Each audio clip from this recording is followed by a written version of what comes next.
Hello दोस्तों, आज हम स्टार्ट करेंगे रामधारी सिंह गुप्ता खंड 1 प्रतिलेखन संख्या 3 और 4 80 वर्ड प्रति मिनट की स्पीड से। डिक्टेशन स्टार्ट होगी 5 सेकंड बाद।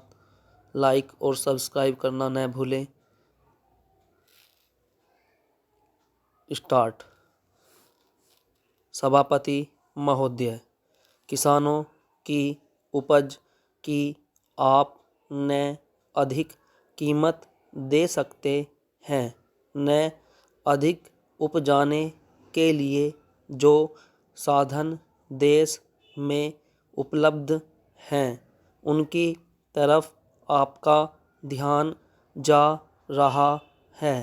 जो कुछ आप कर रहे हैं उससे कोई अच्छा भविष्य नज़र नहीं आ रहा है। मैं यही कहना चाहता हूँ कि आप देखें कि आपके कार्यक्रम में कहाँ त्रुटि है, कहाँ कमी है। आपने कर लगा रखे हैं। आपने जो कर लगाए हैं वे तो लगाए ही हैं। हमारे प्रदेश में तो ज़मीन पर 25% ज़्यादा कर भी लगा दिया गया है। इतना बोझ अगर किसान पर होगा तो उसकी कमर टूट जाएगी। वह पहले से टूटी जा रही है, लेकिन वे इन करों को देने के लिए भी तैयार हैं। यदि आप उस तरह के साधन उन किसानों के लिए तैयार करें। हमारे उत्तर प्रदेश के कुछ ज़िले हैं, पूर्वी ज़िले हैं, जहाँ पर बहुत बुरी स्थिति है। हमारे सदन के एक सदस्य ने रो रो कर आपको यह बताया था कि वहाँ लोगों को 2 रुपये मजदूरी में मिलता है। इतनी ही एक दिन की उनकी मजदूरी है। सरकार ने एक आयोग की नियुक्ति की थी ताकि वहाँ पर कुछ विकास के कार्य किए जाएं। वह योजना भी अब खटाई में पड़ गई है। आपका ध्यान इन समस्त चीज़ों की ओर कैसे दिलाया जाए, कैसे आपका ध्यान इन सभी कठिनाइयों की ओर आकर्षित किया जाए, समझ में नहीं आता है। यातायात के साधनों की स्थिति यह है कि ट्रेनों में दूसरे दर्जे में भीड़ भाड़ का कोई ठिकाना नहीं है, उसकी कोई सीमा नहीं है। हर रोज़ ऐसा मालूम पड़ता है कि कोई मेला चल रहा है। आपके पास अच्छे इंजन हैं, अच्छे गति वाले इंजन हैं, लाइन भी अच्छी है, तो क्यों नहीं दूसरे दर्जे के अधिक डिब्बे लगाए जाते हैं। लोगों को कुछ सुविधा मिल जाए, वह काम नहीं किया जा रहा है। आपको किसान की देहात में रहने वाले आदमी की मजदूर की परवाह नहीं है, जो समस्त कठिनाइयों को झेलता है। आपके सारे कार्यक्रम को पूरा करने की उसमें कहाँ से शक्ति आएगी, कैसे वे अधिक अन्न उपजाकर आपको दे सकेंगे। आप इन सब पर सोच विचार करें। आपने बड़े बड़े फार्म बना दिए हैं, क्या उन्हें आपके फार्म से कोई लाभ मिल रहा है? चेंज।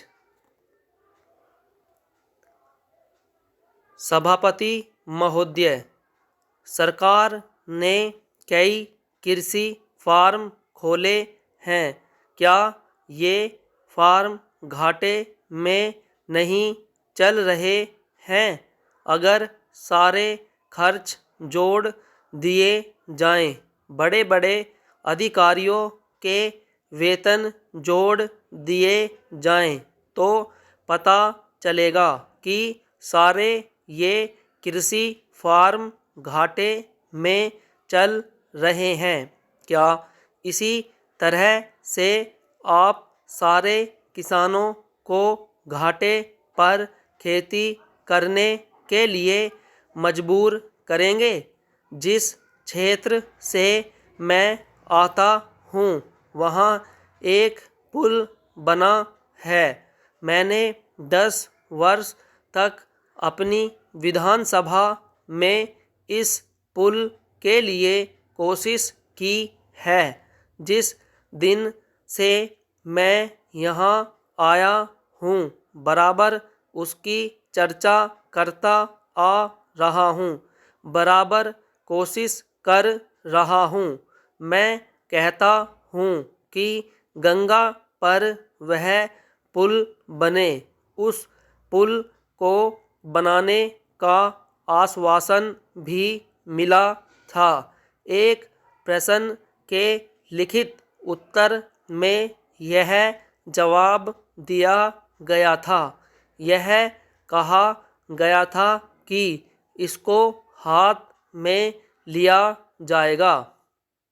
अब मालूम हुआ है कि उस योजना को उठाकर ताक पर रख दिया गया है और यह पुल नहीं बनेगा। इन लोगों ने क्या कसूर किया है, यह मैं आपसे जानना चाहता हूँ।